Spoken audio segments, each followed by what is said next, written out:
Maduro has illegitimately seized his second mandate, and there's no sign of him ever ceding this power. So what would happen if the US intervened in Venezuela, either by themselves or with their Latin American allies, in order to take him from power? What would the response be from the continent and from around the world if one of the most powerful nations on earth interfered? A US intervention in Venezuela would be extremely improbable, but it isn't impossible. The President of the National Assembly of Venezuela, Juan Guaidó, has sworn in as the acting President of Venezuela. Adhering to Article 233 of the Constitution, has created a situation in which Venezuela would have two presidents, the first being Maduro, having the support of the National Army, and the other being Guaidó, with the support of the Constitution, as well as the immense majority of the Venezuelan people and the international community. Meanwhile, this situation has caused the appearance of a wave of Venezuelan refugees in Latin America, threatening the stability of the region. This refugee crisis, similar to the current situation in Syria, has fully become a reality and a tragedy for Latin America. The figures speak for themselves. More than 45,000 Venezuelans cross the border every single day to Colombia. In total, more than 3 million Venezuelans have already left their country. If this persists at the current rate, 8% of the population, or 8 million people, will have left by 2020, according to a UN estimate. In the coming years, this could go up to 24% of the country's population. That said, faced with the risk of a civil war in Venezuela, and with Maduro exercising the presidency as a dictator, the United States and its Latin American allies could use their military power to neutralize the Venezuelan armed forces and forcefully remove Maduro from office.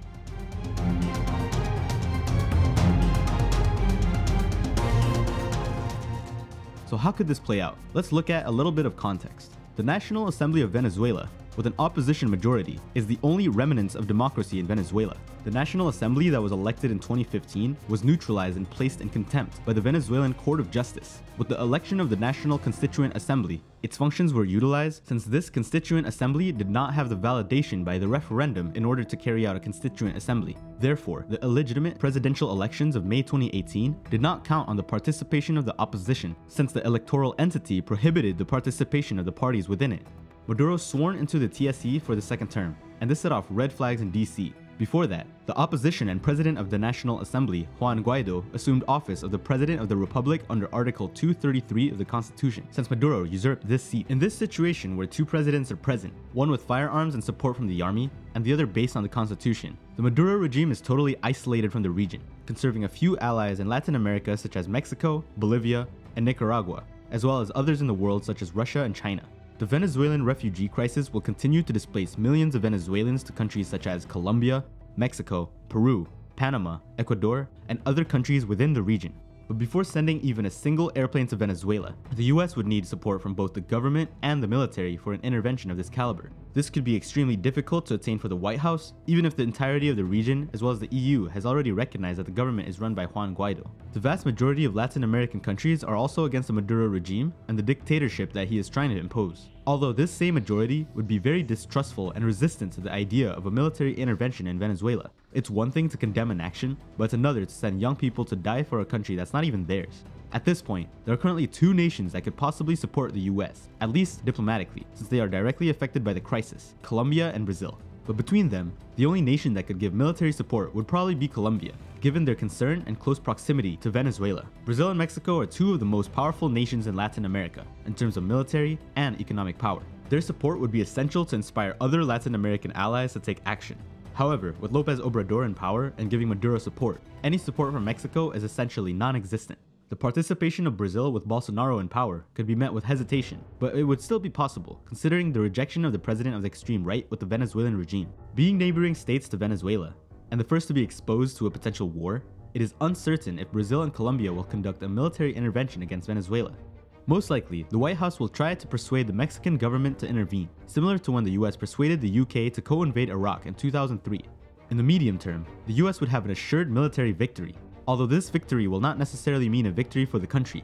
After the fall of Maduro, there is no telling how long the American troops would remain on Venezuelan soil. This could be as long as 5 years. Right after the intervention would have been completed, if the constitutional president Juan Guaidó is still present, he would assume command and would be called to presidential and parliamentary elections. So could this result in a civil war, such as the ones in Iraq or Syria? Nobody knows for sure. But Venezuela is not a country of religious extremists, nor is it an area that is particularly susceptible to terrorist attacks, despite the skirmishes with left-wing paramilitary forces that will remain after the fall of the regime. Seeing this, the US would prefer to spend more time in a country to monitor their stabilization. However, the new government of Venezuela, headed by Guaidó, would have to renegotiate the millions in debt that they have with Russia and China, its two largest creditors. This guided government could very well not recognize this debt. So is it worth a US military intervention to free Venezuela if it's not possible otherwise? The truth is, I don't know what to say. This causes a lot of anger and a feeling of helplessness to see the current oppressive and murderous dictatorship that has taken this country. But at the same time, if I start thinking about the thousands of innocent lives, both Venezuelan as well as other nationalities that will be lost to liberate this nation, this is also saddening. And I think the Venezuelans could find themselves in a gruesome and dark scenario. And obviously, no recent US military interventions has been followed with flowers and confetti. If Latin America, Venezuela, and the world want to avoid this tragedy, a catastrophe that no one wants to see or experience, then the most practical solution is that the Maduro regime accepts free and fair elections so that the people choose who's in power of their government. It would be ideal yet difficult if the Venezuelan army would turn their back on Maduro so that the US would not decide the fate of the Venezuelan people. The self-determination of the people ended with the contempt of the National Assembly and the Constituent Assembly of Maduro. Venezuela chose a change with the National Assembly in 2015, and this decision was not respected. The people of Venezuela are prisoners of their own army. It is time to act. Something interesting is that some mention that the US does not care about democracy and values, and only care for their own self-interest in oil, which could very well be true, but what about Russia and China? The US, Russia, and China are economic giants. They watch over their interests and care very little about peripheral countries. The task is in the hand of the Latinos or Hispanics to enforce their values and morals.